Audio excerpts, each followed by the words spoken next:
Salam sejahtera, jumpa lagi di Kipas Kisah Inspirasi. Edisi hari ini, podcast Komsos Keuskupan Larantuka masih menghadirkan sosok-sosok yang menginspirasi kita semua. Di Kisah Inspirasi hari ini sudah hadir bersama saya. Kami biasa menyapa beliau dengan sebutan Kak Yos. Kak Yose sebenarnya ya. Ini owner dari Kopi Leworo. Sudah minum kopi hari ini? Atau masih minum kopi merek-merek yang lain, bukan kopi-kopi lokal kita? Anda ketinggalan zaman berarti ya. Jadi kalau orang minum kopi, lebih baik cobalah semua kopi yang ada di Flores Timur. Salah satunya Kopi Leworo. Sudah ada di sini, kita akan berbincang-bincang, kita akan mengajak Kak Yos untuk berbagi kisah inspirasinya, mulai dari membuka kebun kopi sampai menghasilkan kopi yang ada di atas meja ini. Bagaimana ceritanya? Kita akan bertanya langsung ke orang. Hai Yos, apa kabar? Baik, luar biasa. Sudah minum kopi hari ini? Sudah berkali-kali. Berkali-kali. Biasanya sehari minum kopi berapa gelas? Kalau soal gelas kita tidak tahu, biasanya Pemilik kopi masalahnya. pakai cerek. Pakai cerek. Satu cerek bisa dari pagi sampai malam ya. Oh gitu. Jadi saking seringnya ketemu kopi, dari sejak buka mata sampai mau istirahat, mau tutup mata, ketemunya kopi terus. Jadi harus lebih sering minum kopi. Jadi suatu saat kita akan bertamu ke rumahnya Kak Yos. Kita minum kopi satu cerek dari pagi sampai malam. Kak Yos, saya boleh tanya dulu, ini Kak Yos basic ilmunya apa nih, latar belakang pendidikannya sebelumnya? Kalau saya lulusannya filsafat teologi. Oke. Ada hubungan toh dengan kopi? Ya, menanam. Pertanyaannya filosofi kopi gitu. Iya. Jadi saya di Jogja dari 2001 sampai 2010. Itu kuliahnya di Fakultas Teologi Samata Dharma. Yogyakarta. Terus saya juga setelah dari Jogja sempat kerja di Jakarta, terus pindah ke Tangerang, terus ke Bekasi dan di beberapa tempat sampai pulang lagi ke Flores Timur. Emang kampung panggil pulang nggak? Lewo panggil pulang atau memang sudah bosan merantau, tidak dapat sesuatu di luar sana kemudian pulang kampung? Ya bisa jadi seperti itu, tapi saya sudah merantau kemana-mana, beberapa pekerjaan saya geluti, tapi rupanya kayaknya bukan tempat saya, terus kepuasannya tidak di sini ya. Kok kita selalu dengan ritme yang begitu-begitu saja, kayaknya kurang menantang. Jadi kita pikir-pikir, ya setelah menikah saya memutuskan pulang kampung saja, karena di sana pasti jauh lebih menantang daripada hidup di kota dan beberapa pekerjaan yang dengan rutinitas yang begitu-begitu saja. Jadi saya pulang kampung.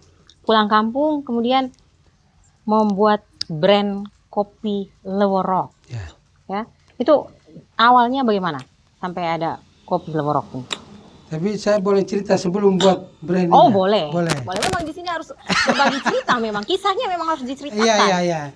Jadi setelah pulang dari Jawa, saya pulang ke sini, saya tidak langsung membuat brand ini karena mungkin juga ya, kalau menurut refleksi saya, pikiran saya setelah muncul brand ini, untuk mendapatkan sesuatu yang baik, yang bermutu, sesuatu hal yang luar biasa dalam hidup kita itu kan dia pasti melalui banyak proses itu, banyak ujian, banyak tantangan, banyak jalan yang harus kita lalui. Ada, kalau ada istilahnya biasa saya pakai itu kan kerikil-kerikil tajam. Jadi banyak tantangan lah. Jadi sepulang dari sana saya ide untuk produk ini belum begitu jelas. Saya eksekusi. Jadi saya sebelumnya bekerja dulu di salah satu kampus di Flores Timur.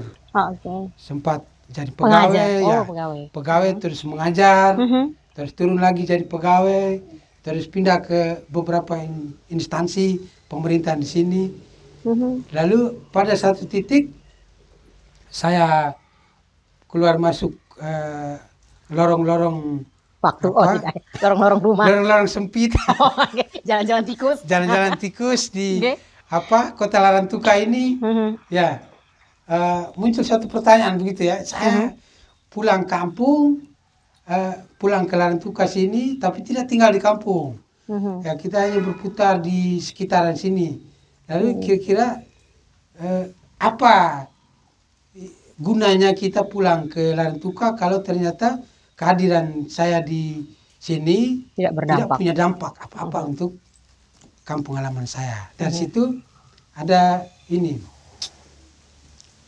Sempat jadi apa dulu? Ada pergumulan gitu. Ada pergumulan, pikir-pikir kita membuat apa nih. Kebetulan di kampung itu kan ada beberapa potensi juga ya yang kita lihat. Beberapa banyak juga. Karena tempat kami kan terkenal dengan suburnya. Ya kayak Okeng lah. Tapi kami kan di ketinggian. Kalau Okeng kan dia agak di lembah. Nah, kita melakukan sedikit riset kecil, kira-kira apa yang bisa kita lakukan. Lalu masih sempat kerja di instansi terkait juga, di Larantuka juga. Sehingga saya dengan istri mulai waktu itu lihat cek kiri kanan, lalu memutuskan untuk produksi. Waktu itu kita produksi, mengolah hasil kerja para petani di kampung itu. Waktu itu pertama dengan madu dulu. Oke, jadi madu lorok dulu. Madu lorok waktu itu saya coba madu, tetapi kelihatannya madu ini sudah terlalu banyak bapak-bapak dari kampung yang jual madu itu. Terus saya bilang ya sudah, kalau gitu kita ganti lain lagi, karena kita kadang harus menggeser atau mengganggu mata pencaharian bapak kita yang sudah lebih lama bergelut di soal madu. Lalu saya dan istri ya sudah, kalau gitu kita stop dulu, kita cari yang lain. Terus saya tetap bekerja di instansi ini, pergi pagi pulang sore. Setelah itu sempat ngojek, tapi sambil ngojek itu kita masih berpikir apa ya kira-kira yang begitu, masih terus mencari. Tibalah satu sore saya dan istri kami ke Pasar Oka. Kami lihat di bawah ada mama kita dari Okeng, dari suku Tukang, itu yang dari kampung. Lalu beberapa juga dari Lorok, dari kampung-kampung tetangga di situ. Dan mereka menjual kopi, kopi biji dan kopi bubuk. Lalu saya tanya, kami dua iseng-iseng tanya, kira-kira kopi ini dari mana? Kopi ini dari kampung, dari Lorok. Terus harganya waktu itu yang bubuk itu harganya tidak sampai 5.000 ya, kalau tidak salah. Pakai bungkusan pakai sederhana, pakai gelas, diisi di gelas yang besar, tetapi harganya murah sekali. Lalu padahal kopi asli. Padahal kopi asli tanpa campuran. Saya tahu orang kami di kampung dia kopinya tanpa campuran. Lalu ada yang pakai plastik biasa itu, kayak isi gula pasir itu bening, plastik bening. Lalu ada yang jual kopi biji juga. Nah, setahu saya kopi-kopi dari daerah lain dibanderol dengan harga di atas 100.000 kalau kopi biji ya. Kalau kopi biji asli dari kampung. Lalu paling rendah itu 1 kilo dengan 50.000 atau 60.000. Nah, kenapa kopi kita ini kok dijual dengan harga 1 kilo 15.000 sampai 20.000? Nah, sementara saya kan anak petani, jadi saya tahu persis bagaimana susahnya seorang petani itu, mulai dari menanam, merawat sampai memanen. Jadi saya pulang ke rumah dengan istri saya, kami sudah berpikir kayaknya kita perlu buat sesuatu ini. Terus muncul ide untuk membuat, sudah kalau gitu kita ke kampung. Kami juga sudah paham bahwa kita harus buat sesuatu. Kami juga ke kampung, beli kopi. Waktu itu dengan kami coba 3 kilo. Kami beli kopi 3 kilo, bawa ke Larantuka. Terus kita mulai dikontrakan. Om Paul pernah sampai. Berawal dari kontrakan. Dikontrakan di depan rumah sakit umum itu kita coba, kita kelola. Tapi begini, seperti yang tadi saya sampaikan itu kan saya tidak ada basic untuk bagaimana mengolah kopi, mengolahnya sehingga layak. Tapi kita coba, saya bilang kita coba saja dulu. Terus kami dua waktu itu pertama dengan pakai kawali.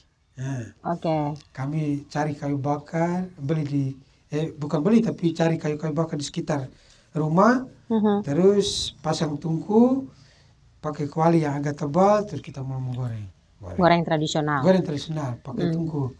Goreng tradisional pakai tungku.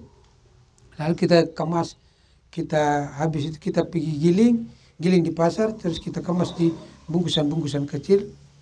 Lalu kita coba menawarkan di beberapa kakak adik yang kebetulan dari kampung. Kita coba dengan beberapa teman, ada tetangga juga di situ yang sempat kita tawar. Ada yang beli, ada yang tidak beli. Terus kami coba bawa ke kampungnya istri, di kampungnya istri. Tapi rupanya tanggapannya, animonya tidak terlalu bagus karena mereka tidak ada beda juga kan dengan kopi yang mereka beli sendiri.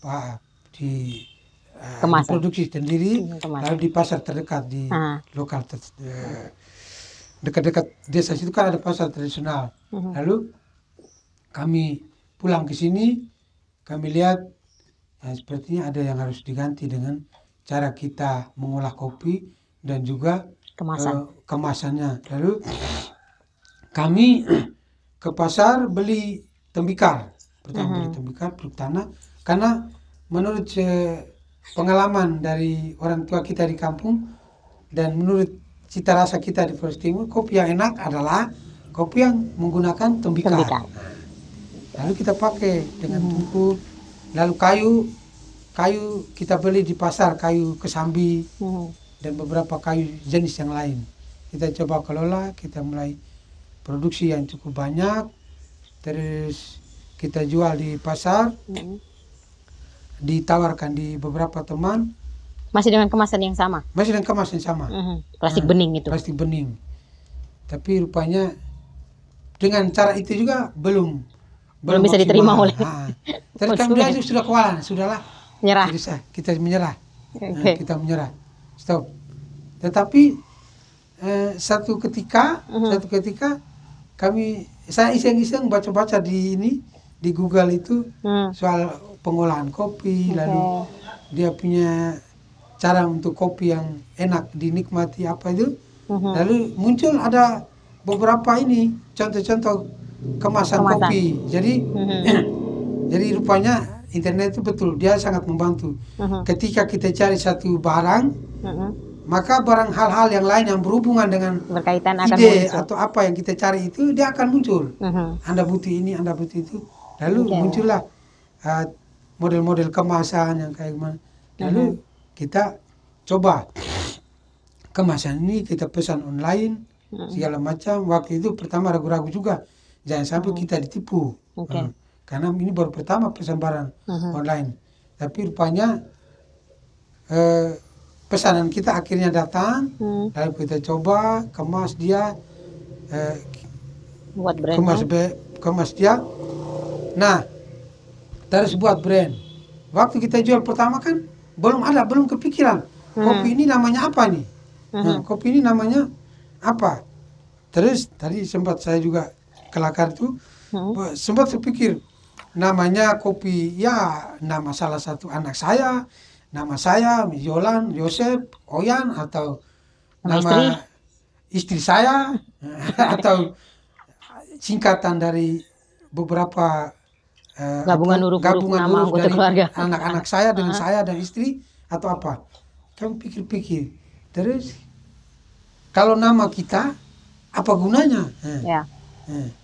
Tapi kita pikir, kayaknya bagus kalau kita pakai nama Lorok. Lalu muncul ide, kalau nama Lorok bagaimana, bahaya, orang satu kampung bisa klaim kita nih. Kamu pakai nama ini kampung untuk kamu punya produk. Tapi akhirnya kami berpikir bahwa memakai nama Lorok itu tidak salah, dan itu dibenarkan. Buktinya ketika kita mendaftarkan kopi ini kopi Lorok sebagai satu merek produk itu diterima sampai sekarang. Jadi sudah dilindungi hak. Sudah dilindungi. Nah, dan menggunakan nama waktu itu terbesit nama Lorok itu karena muncul dari pikiran, dari perasaan bangga sebagai orang Lorok. Dan kopi yang dihasilkan memang kopi dari Lorok. Betul. Tumbuh di tanah Lorok. Ya, betul. Saya menggunakan nama ini karena Lorok itu menurut saya selama ini kan belum terlalu banyak dikenal. Oke. Ya. Banyak orang belum mengenal, banyak orang belum tahu. Karena begini, saya kadang-kadang kalau sebut kata Lorok itu orang masih kelakar toh. Ya. Rok. Lorok. Oh, jadi itu yang jadi lelucon. Ya. Oh, itu yang apa itu kah? Temannya celana itu kah? Lewodeko, apa-apalah itu. Tetapi saya dari dari produk ini dikasih nama Lorok ini, saya hanya mau menyatakan bahwa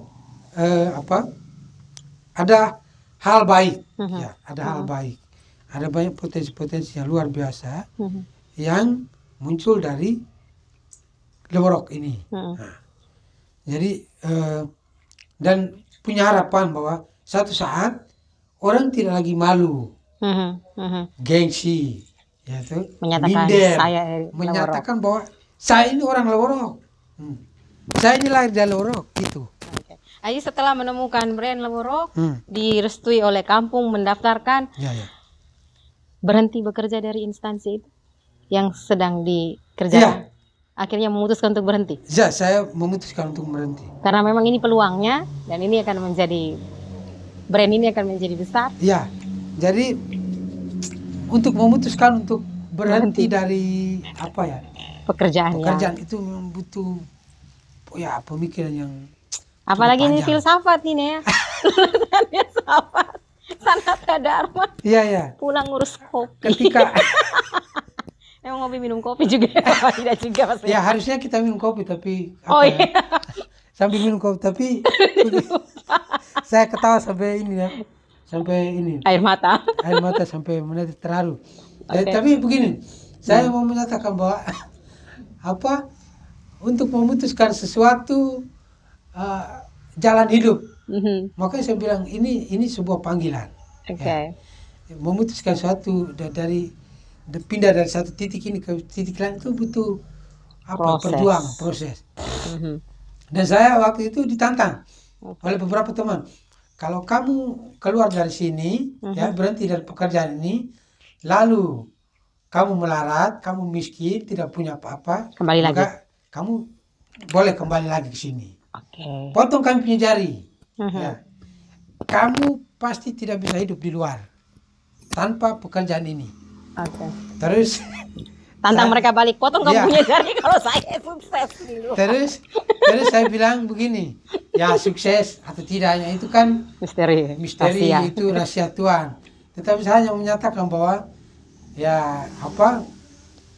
tanpa bekerja di sini pun saya masih tetap hidup, saya masih bisa dikenal dan siapa tahu dengan itu dengan produk ini saya lebih jauh dikenal oleh banyak orang daripada bekerja di sini.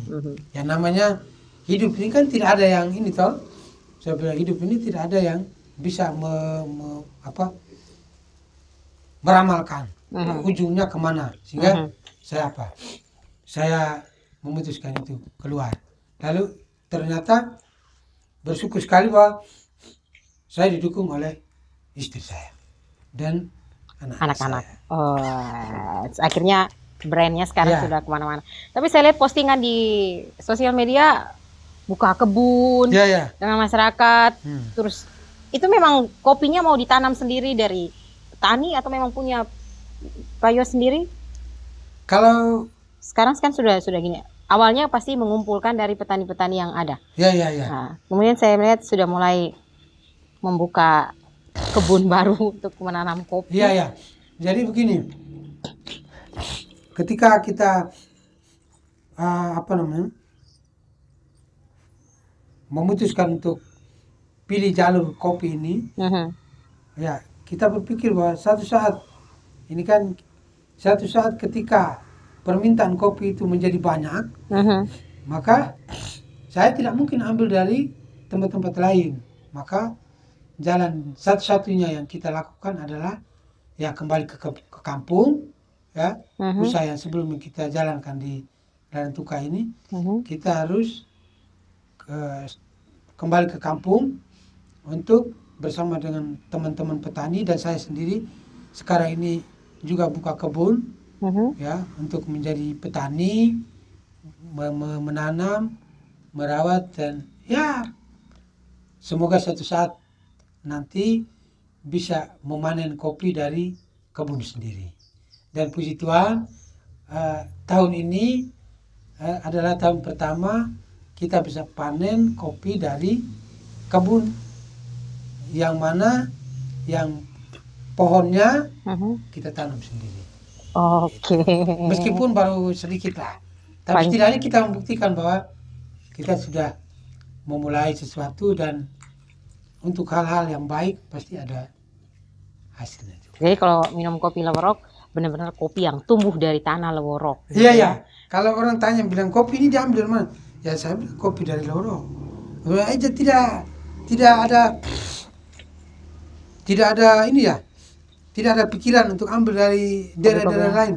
Saya bilang untuk hasil dari petani kopi di tempat itu sendiri saja belum bisa saya ambil semua. Bagaimana saya bisa ambil dari daerah lain? Terus yang berikut, ketika saya ambil dari daerah lain, saya hanya punya satu ketakutan bahwa akhirnya cita rasanya, keasliannya itu semakin kabur karena kita mungkin bisa juga tergiur dengan kopi dari daerah lain yang bisa juga harganya di bawah. Gitu. Jadi jenis kopi yang ada di Leworok, Arabica, Robusta juga ada, Arabica juga ada. Oke. Arabica ya. Tapi Robusta, yang lebih banyak itu Robustanya. Robusta. Jadi kopi Leworok ini punya cerita juga. Tanaman ini asalnya awalnya memang ditanam orang Leworok langsung atau ini tanamannya sebelumnya ya. Sampai ada sekarang kemudian orang Leworok mengenal ada tanaman kopi di Leworok ini bagaimana Pak Yos? Ada ceritanya kata tanaman itu datang dari daerah tetangga. Dari kampung tetangga. Jadi Jadi saya juga terinspirasi dengan kopi ini karena ada banyak cerita di balik kopi ini. Itu hari kan pernah saya cerita Cevi waktu masih ada kesempatan sebelum kita pernah ngobrol, saya bilang saya hanya menyatakan bahwa kopi Leworok ini dia di balik secangkir kopi ada banyak cerita. Jadi salah satu ceritanya itu adalah perjuangan petani kopi Leworok itu sekitar tahun 70 sampai 80-an. Itu mereka harus berjalan kaki dari Leworok ke perkebunan Misi Hokeng. Lalu dari situ mereka kalau tidak bisa pulang, mereka harus nginap di situ. Keesokan paginya baru bisa pulang. Dengan membawa biji atau anakan? Bawa anakan kopi yang daunnya baru 2 atau 3. Masih kecil sekali. Kalau istilah itu kecambang, kayak kacang hijau ada kecambangnya. Tumbuh. Jadi ketika dia ambil di situ dia cabut juga sangat hati-hati. Lalu setelah dia cabut dia harus cepat-cepat pulang ke kampung. Jangan sampai mati di tengah jalan. Lalu dia harus melewati Kali Konga, itu jembatan. Itu dulu itu kan belum ada jembatan sekokoh sekarang. Mereka harus melewati kali itu yang mana musim hujan. Dia harus ambil musim hujan kayak gini, puncak musim hujan ini. Di mana curah hujannya tinggi supaya kalaupun dia jalan agak jauh dari Hokeng ke Leworok, makan waktu mungkin sampai sekitar 1 hari. Tapi kemungkinan hidupnya ada karena tidak ada cahaya matahari yang begitu kuat, panas. Sehingga mereka di tengah ini derasnya aliran kali itu yang dengan ada campuran dari mata air sekitarnya itu dengan banjir segala macam melewati kali itu, mereka harus berjuang antara hidup dan mati. Ini taruhannya nyawa. Jadi mereka berjejer baris, ada yang dari sebelah memegang kayu, lalu di sebelah sana dia memegang kayu, lalu ini gayung bersambut. Mereka pegang, saling berpegangan. Bibitnya ditaruh di tas? Bibitnya di tas begini. Di depan. Mereka ada semacam tas yang ada talinya. Nah, sehingga kalaupun mereka berpegangan tidak ada risiko terlepas. Tetapi mereka juga khawatir nih, jalan begini kalau ada terantuk atau di tengah derasnya aliran itu bisa hanyut ke sana. Mungkin di situ ada cerita bahwa di sana ada buaya dan segala macamnya waktu itu. Nah, jadi mereka berjalan perjuangan dengan melawan derasnya air itu, juga melawan rasa takut. Takut buaya, takut hanyut dan segala macamnya. Dan kita orang Lorok itu kan orang kampung, orang gunung, tidak tahu berenang. Jadi kemungkinan, makanya saya bilang taruhan nyawa itu besar sekali. Jadi apakah menjadi mangsanya, apakah menjadi makanan buaya, atau bisa tenggelam dan pulang ke kampung tinggal lama, kita juga tidak tahu. Lalu setelah itu mereka berjalan kaki dari Konga? Lepas dari Konga itu ke kampung dengan melewati jalan-jalan setapak, jalan-jalan melewati bukit dan lembah. Ya itu licin segala macam. Dan bekal mereka itu yang membuat saya kadang-kadang terenyuh sampai sekarang itu adalah bekal mereka itu hanya air satu dulu mereka pakai istilahnya bambu tidak, air yang di bambu, lalu ada jagung yang digoreng pakai kawik itu, tembikar itu digoreng terus dimasukkan ke dalam air itu sampai bengkak bisa untuk diminum, lalu jagungnya dimakan, lalu ada bau pisang, bau ubi. Jadi ala kadarnya. Jadi kopi Leworok ini ceritanya sangat panjang ya.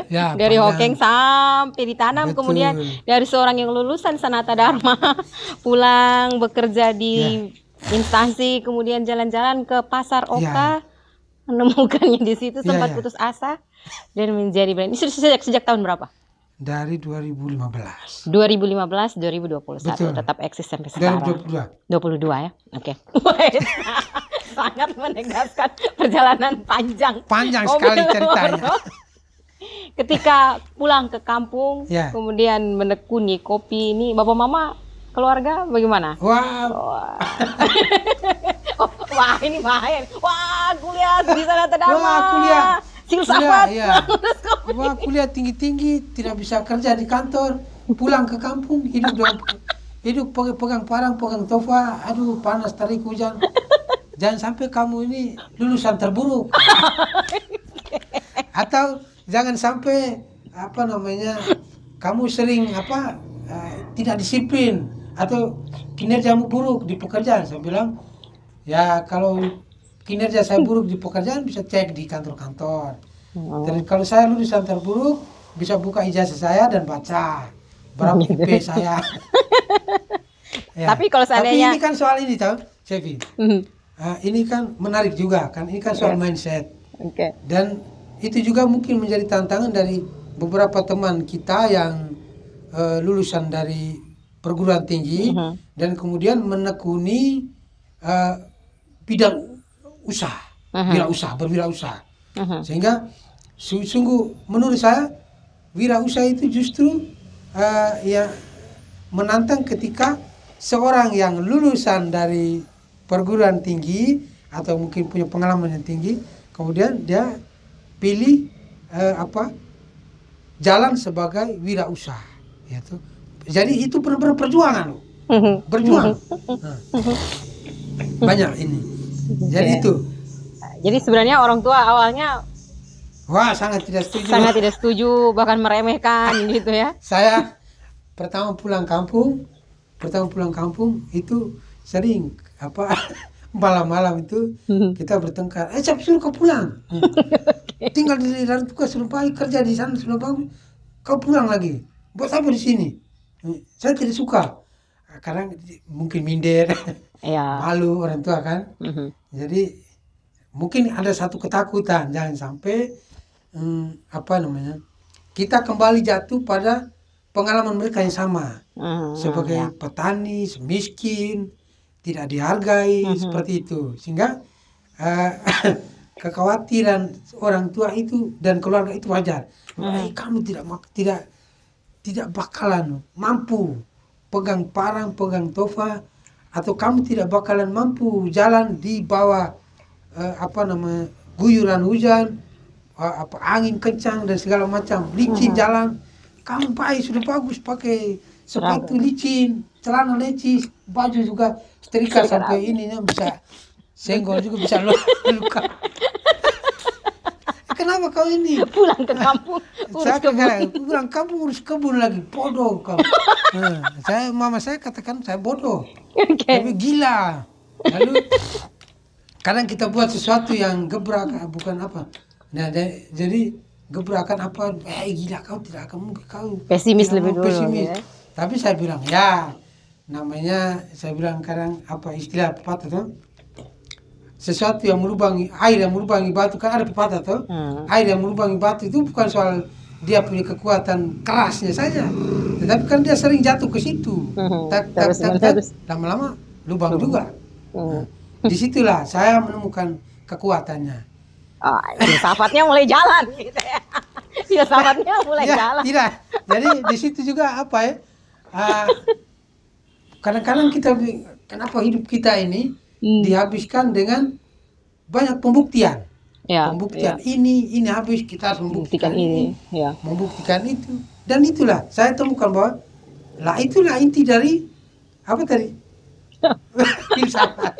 Filsafat kan dia mencari, bertanya, mencari perkara. Ada perkara ini, kita bisa selesaikan atau tidak? Bisa selesaikan. Muncul lagi perkara ini, ternyata kita bisa selesaikan bersama berjalannya waktu, proses.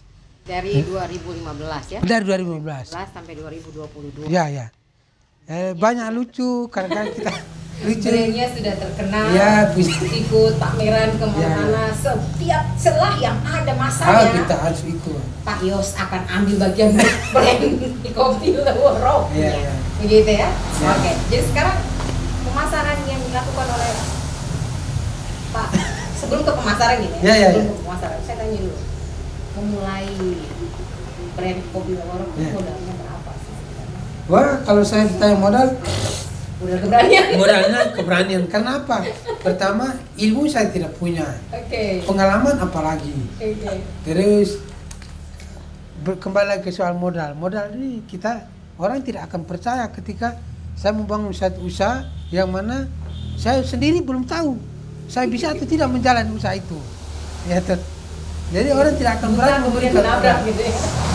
Sehingga modal saya yang paling besar itu keberanian untuk memulai sesuatu. Yang berikut saya pernah dapat pinjaman dari lembaga keuangan, dari modal dan membantu, dan sampai sekarang saya belum bisa melunaskannya. Jadi hidup berutang untuk membiayai usaha ini. Inspirasi sekali. Iya.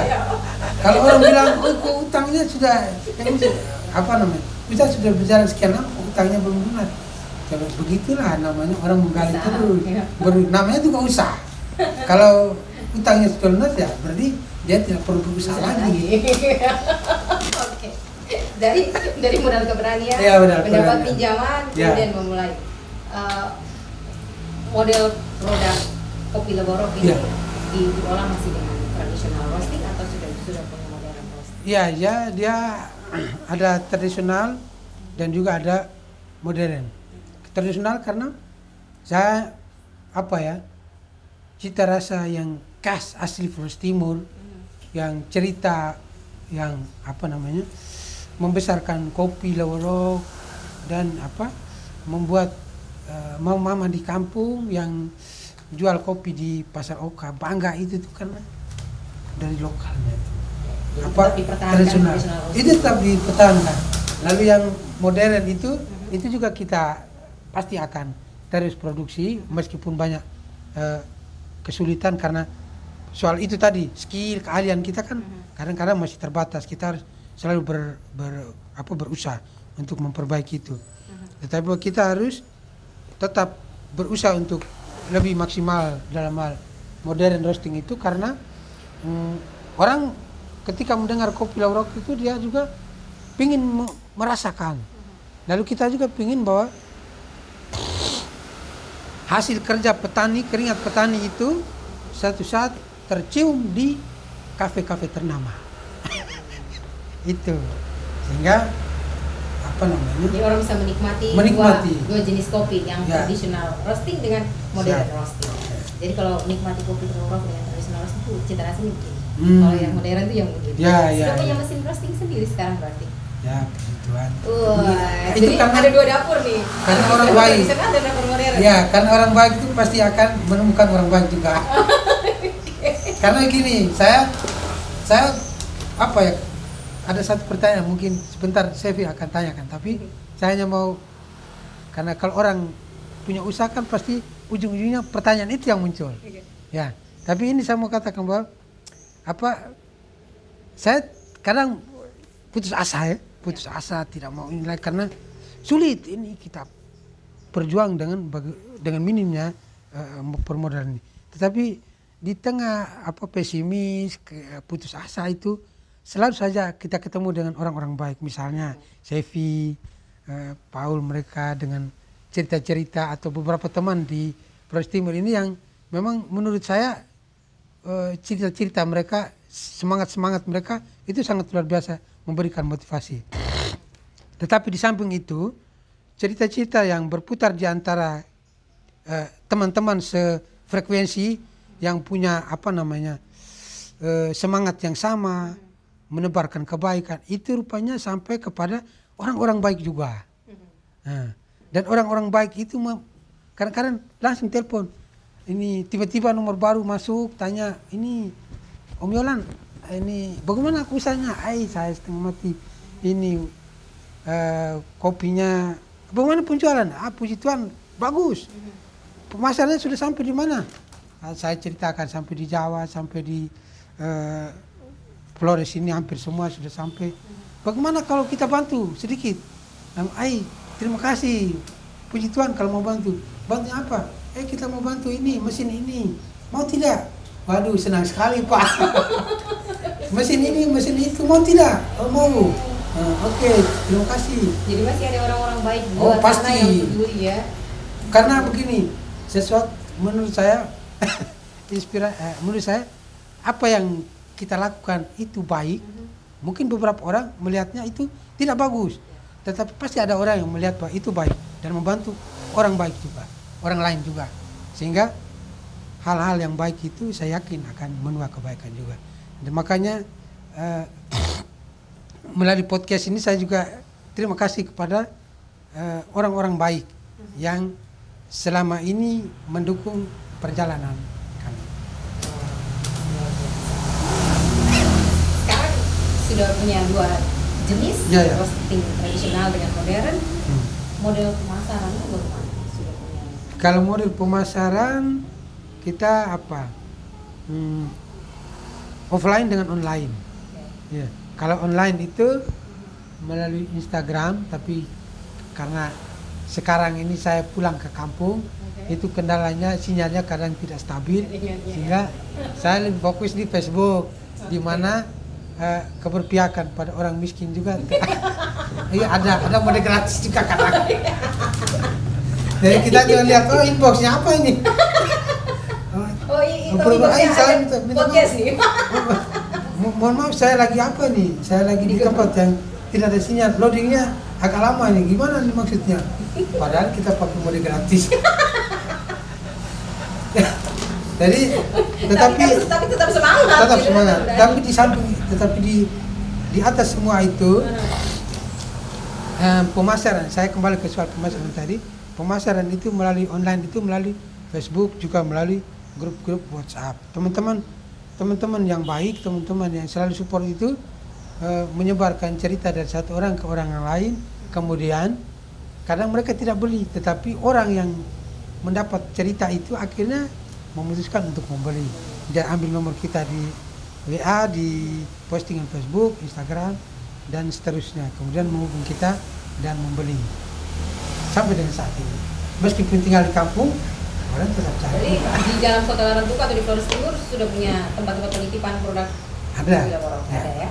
Oke. Jadi Banyak dari di Larantuka, hampir semua toko itu sudah. sudah ada brand kopi Ya, Lorok. sudah kita. Yes.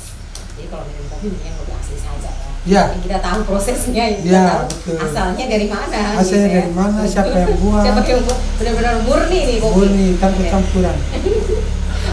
Kemudian ini, saya lihat kopi Lorok ini juga rajin sekali. Hmm. Tiba-tiba ada di Labuan Bajo, pameran di sini, pameran di sini. Itu berangkatnya sendiri, mandiri, Ya. atau tiba-tiba bilang ada pameran di sini, pergi Ya. atau bagaimana? Ya itu tadi saya Oh, iya. bilang, ada orang baik ya, Oke. orang baik yang selalu mensupport karena karena punya satu frekuensi. Tapi ada juga yang mandiri karena apa ya, ada yang disupport oleh lembaga, ada yang dari pemerintah, dengan kegiatan-kegiatan pemberdayaan UKM dan segala macamnya. Tetapi ada yang saya pergi sendiri karena punya satu misi bahwa disupport atau tidak disupport, hal produk ini harus tetap diekspos, dipamerkan, diperkenalkan ke seluruh penjuru dunia. Oke. Sekarang brand ini sudah terkenal, Ya. orderan Sampai di terakhir sampai di Polandia loh. keren. Jadi Itu kita- tradisional roasting atau Tradisional malah, mereka suka yang tradisional. Yang suka itu sampai di Amerika. Terus ke mana tuh, Australia, ke Hong Kong Itu sering. dipesan langsung atau memang ada yang order kemudian bawa ke sana? Ada yang order kemudian bawa ke sana. Kebetulan mereka ada keluarga yang ke sini terus mereka bawa pulang. Di request bawa oleh Terus ke Malaysia sering. Ya, cuma itulah sekarang kayak agak berkurang karena pandemi. Oke. Tapi suatu saat sudah bisa memikirkan punya kedai kopi Lorok sendiri di Kota Larantuka. Sebenarnya selalu ada, tetapi kadang saya berpikir begini, kalau semua bidang itu saya handle, kapan saya bisa berbagi dengan orang lain? Ya, saya tuh berpikir bahwa perkembangan usaha ini juga tidak terlepas dari dukungan orang lain. Maka menurut saya pribadi, dengan istri, dengan keluarga saya, Menyiapkan kopinya saja. kadang-kadang kita harus berpikir untuk menjadi orang yang mensupport usaha orang, sama seperti usaha saya disupport oleh orang lain supaya rantai pasok, rantai perekonomian, roda perekonomian di Larantuka ini terus menggeliat dan berkembang. Oke. Jadi kalau saya buka kedai kopi saya, Pak, ya tolong saya mau. Oh siap. Oke. Kita akan selalu siap untuk ini karena ya satu hal yang baik kalau kita tidak bagi malah kasihan. Sekarang bagaimana dengan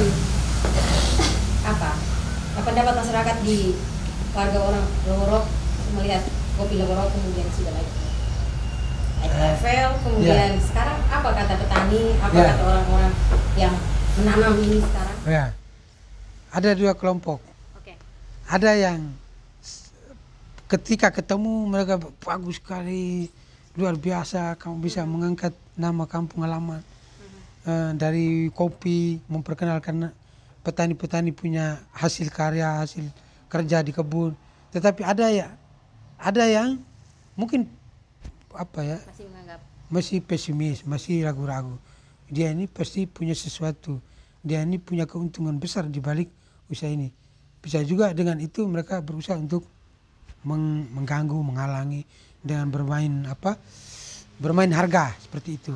Nah, tetapi itulah namanya usaha. Kadang apa yang kita lakukan baik belum tentu menurut orang baik. Tinggal saja tetap pada jalur kita, karena kalau yang saya lakukan itu baik dan ternyata membantu petani-petani yang ternyata sangat terbantu dengan usaha ini, ya kenapa saya harus pikirkan kodakirin bicara-bicara, kata-kata, sikap yang seperti itu. Karena saya sampai dengan tahun kedua saya pulang ke kampung ini, saya rasa bahwa ada banyak hal baik yang kemudian dirasakan oleh petani di balik usaha kopi ini. berarti sampai sekarang sambil menunggu panen pertama ini tahun ini, kemudian sudah membuka kebun baru, masih mengambil kopi-kopi dari petani-petani yang ada di Leborok. Iya, karena memang untuk itu juga usaha ini berada, dibangun. Kita mau apa ya, hadirnya usaha ini, kopi Leborok ini punya dampak yang secara sosial, secara ekonomi untuk masyarakat kita. Karena apa artinya kerja keras seorang petani kalau hasil kerjanya itu tidak bisa dia nikmati secara layak, karena dia butuh uang sekolah, dia butuh kebutuhan rumah tangganya, makan minum dan segala macam. Gitu. Sekarang kan sudah terkenal sampai sudah keluar negeri ini. Bapak Mama masih anggap apa nih? Sekarang Bapak Mama bilang apa nih? Yang kemarin, yang katanya ya pasti tidak disiplin tempat kerja, pasti lulusannya buruk. Jadi pertama masih pesimis. Pelan-pelan mungkin setelah saya pulang ke kampung, saya berhenti dari pekerjaan, saya pulang ke kampung, itu sampai dengan 6 bulan, 7 bulan, pas mau setahun mulai orang datang rame-rame dari beberapa instansi, teman-teman wartawan sudah mulai datang wawancara lagi. Jadi saya tidak harus menjelaskan kepada orang tua saya bahwa seperti ini loh. Saya mau seperti ini, yang dianggap gagal, yang ditendang, tidak dianggap, itu seperti ini. Saya tidak sampai menjelaskan itu, tetapi kadang-kadang satu hal yang kadang-kadang unik dan ini cukup konyol. Mama saya, keluarga saya yang kadang-kadang merasa bahwa ini sesuatu tindakan saya untuk keluar dari pekerjaan itu sesuatu yang konyol itu. Contoh yang paling konkret itu mama saya. Dulu dia sangat malu, mungkin juga gengsi. Tapi malu ketika ada tamu datang, lalu ada orang foto saya, foto produk begini, tanya, oh Pak Yonan begini, oh hebat ya begini. Itu baru mama saya diam-diam ke sana, duduk di samping saya. Ini, Om, ini anak saya loh. Oh, ini saya punya anak. Mama harus juga bisa punya anak. Yang dari awal saya ini saya punya anak. Ini saya punya anak. Ini nyata loh. Oh iya, oke. Saya punya anak-anak ini juga menjadi saksi. Saya punya istri juga. Nah, dan sekarang ketika ada tamu datang, lalu dia, kebetulan saya rumah di sebelah, mama di sebelah, rumah berdampingan. Ketika ada tamu datang, lalu mama saya tidak dilibatkan. Ketika ada tamu datang, mungkin melayani atau menyiapkan, itu dia bilang, oh sudah tidak kenal saya lagi, oh. Saya mama yang melahirkan. Saya mama yang melahirkan dan seterusnya. Gitu. Jadi makanya kalau cerita tentang usaha ini, saya kadang-kadang ketawa terus sampai meniti kalimat, saking lucunya membayangkan usaha ini. Sampai itu lucu, yang sangat lucu, tingkat seperti tingkat parah. Kalau dibilang bodoh ya? Bodoh tidak dianggap. Kemudian ketika ada tamu, ya dia juga harus ke sana. Ini Pak, saya ini jualan punya mama. Tanpa ditanya langsung. Padahal dicari bukan mamanya, ya, dicari anaknya. Tapi disitulah saya juga senang karena orang tua saya juga akhirnya sadar dan berbangga bahwa dari usaha ini dia punya nama juga setidaknya dikenal. Saya punya nama juga semakin hari semakin dikenal banyak orang. Orang datang kan tanya bukan ini apa-apa, tapi tanya kopi Leborok yang buat siapa, Yolan itu rumahnya di mana, Yosef itu rumahnya di mana, mamanya siapa, secara tidak langsung dia juga merasa, wah, jadi sesuatu sekali sekarang ya. Jadi sebuah kopi. Sehingga dari situ saya hanya petik pengalaman saja bahwa jangan malu, jangan gengsi untuk kerja di luar apa yang menjadi latar belakang pendidikan kita. Kalau kita bisa buktikan yang baik, ya ternyata sesuatu juga loh, unik. Ya, sesuatu juga. Ya. Sangat menginspirasi cerita ini. Ya karena lulusan sarjana filsafat, kemudian sudah bekerja di ibu kota negara, Ya. beberapa perusahaan juga kembali. Saya sempat sampai jadi translator ke beberapa daerah kalau para pengusaha tambang itu kan dia karena ada investor dari luar sering minta untuk guide. Ya, saya ke Kalimantan, ke Sulawesi, beberapa tempat yang terkenal dan tambang pergi. Tapi terus jadi tukang sapu pernah, jadi koster pernah, guru agama SD pernah, jadi jurnalis pernah, terus jadi tukang bengkel di tukang gosok-gosok amplas kayu juga pernah. Tapi saya memilih untuk pulang kampung. Dan bukan tinggal di kita, tapi tinggal di kebun. Di kampung. Sekarang sudah berapa hektar kebun yang dibuka atau sudah mulai? Ya, bersama petani itu kami 30 hektar lah. 30 hektar. Ya, kalau saya punya sendiri kurang lebih 1 hektar karena dengan kesibukan saya dengan anak-anak, dengan saya sering keluar sehingga saya untuk tahun ini paling segitu. Oke, jadi yang panen perdana itu 1 hektar? Ya, 1 hektar itu tapi belum semuanya karena ada yang sudah bisa petik, ada yang karena bibitnya mungkin kurang bagus. Karena berangkat dari tadi itu kita berangkat dari segala sesuatu yang tidak ada, dari background yang bukan orang pertanian yang kenal bibit yang baik tidak kita tanam. Dan tidak semua yang kita tanam itu menghasilkan. Tapi ya setidaknya beberapa itu sudah ini. Tapi proses dari petik, dari tanam sampai panen itu biji-biji kopinya juga disortir? Iya, kita sortir. Kalau mau itu bagus ya kita harus sortir. Dulu para petani di kampung saya itu masih sering jemur kopi di tanah, bahkan di bawah tanah. Ada yang di atas itu semen itu jalan rabat itu, terus ada di atas. Tapi sekarang saya bilang kalau mau kopinya bagus kita harus buat para-para. Jadi jaraknya sekitar 1,5 atau 1 meter, paling kurang 1 meter di atas tanah. Sehingga aromanya bagus. Kalau kita mau harganya bagus, ya kita juga harus perlakukan dia dengan cara yang bagus. Kalau benar-benar sudah harus dipanen baru dipanen. Ya, gitu ya. terus mereka juga sudah mau sortir. Cuma saya sekarang ini kasihan dengan mereka. Saya juga belum bisa banyak membantu dengan bagaimana mereka punya usaha sudah begitu maksimal, tapi saya belum bisa maksimal dalam memasarkan dan juga membeli kopi mereka karena alasannya pandemi juga.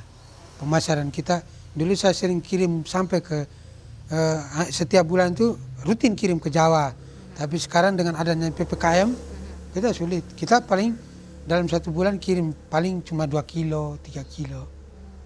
Karena itu pembatasan PPKM itu. Aktivitasnya ini. Lalu pameran juga kan praktis tidak ada toh. Sehingga saya bilang mereka tetap semangat berusaha. Saya ini kalau ada orang yang bisa pinjam saya sampai 1 M, saya bilang saya borong kamu punya kopi semua ini. Saya bilang sampai sekarang saja dibandingkan dengan orang lain, saya masih harga beli saya dibandingkan orang lain masih jauh lebih tinggi daripada orang lain. Orang lain beli dengan mungkin 20, saya bisa beli dengan 30.000 per kilo. Karena saya hanya berpikir bahwa sebisanya saya makan sedikit, mereka juga makan sedikit. Gitu. Karena mereka juga butuh uang untuk anak sekolah. Hal yang paling sederhana, misalnya dia setiap hari dia harus keluarkan uang 6.000 untuk bayar ongkos oto pick up ini kah kendaraan ke sekolah anaknya. Kalau 1 minggu 36, 1 bulan sudah berapa? Jadi itu juga 360 kira-kira. Dan itu usaha juga.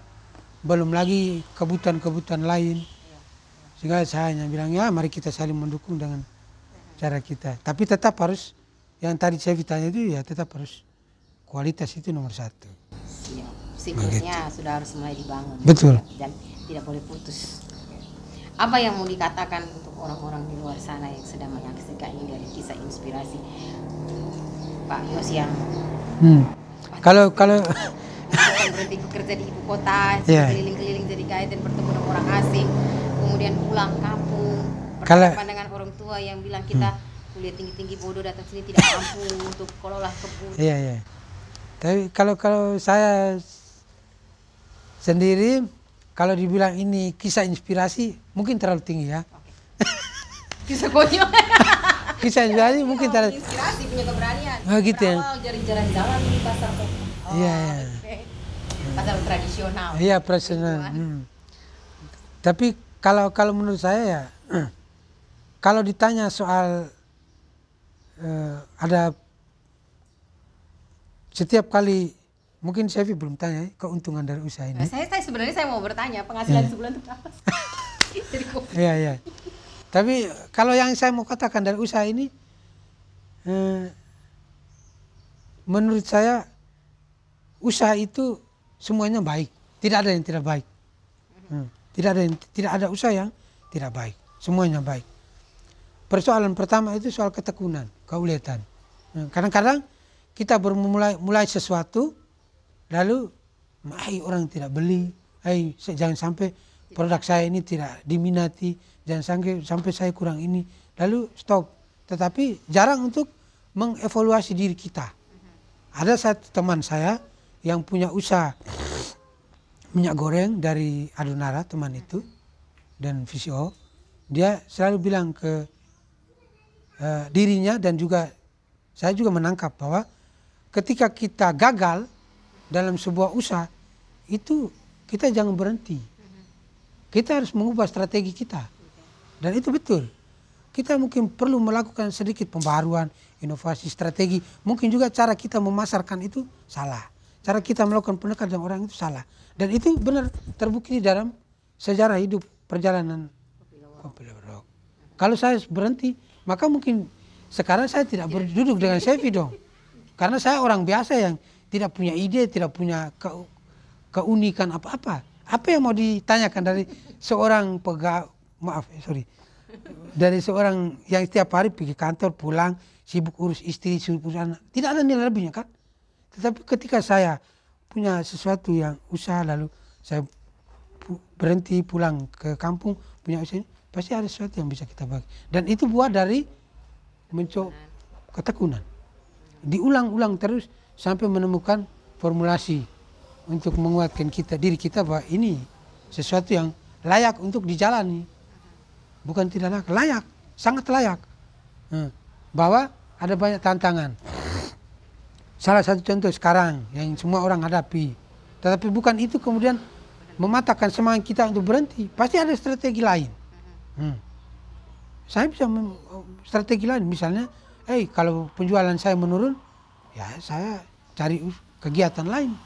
Tapi usaha saya tidak boleh berhenti. Begitu. Produknya terus diproduksi. Betul. Lalu yang berikut soal gengsi. Gengsi dan juga cara berpikir. Orang kadang-kadang berpikir bahwa ketika dia sudah, dan juga orang tua, juga kita yang masih muda, ketika kita sudah kuliah tinggi-tinggi, sudah pergi jauh sampai itu ke sana, lalu pulang cuma menjadi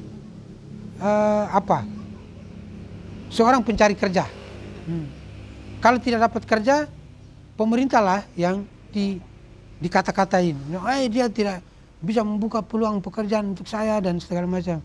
Atau pihak di sana, masa sudah tahu bahwa kita punya IQ saya tinggi, prestasi saya bagus, pergaulan saya luas, kok saya tidak diterima dalam usaha pekerjaan ini? Pasti orang dalam. Belum tentu juga, mungkin ada faktor lain. Jadi menurut saya kadang-kadang gengsi itu membuat kita tidak punya kreativitas, sehingga kita hanya duduk diam dan menunggu peluang-peluang itu datang ke kita.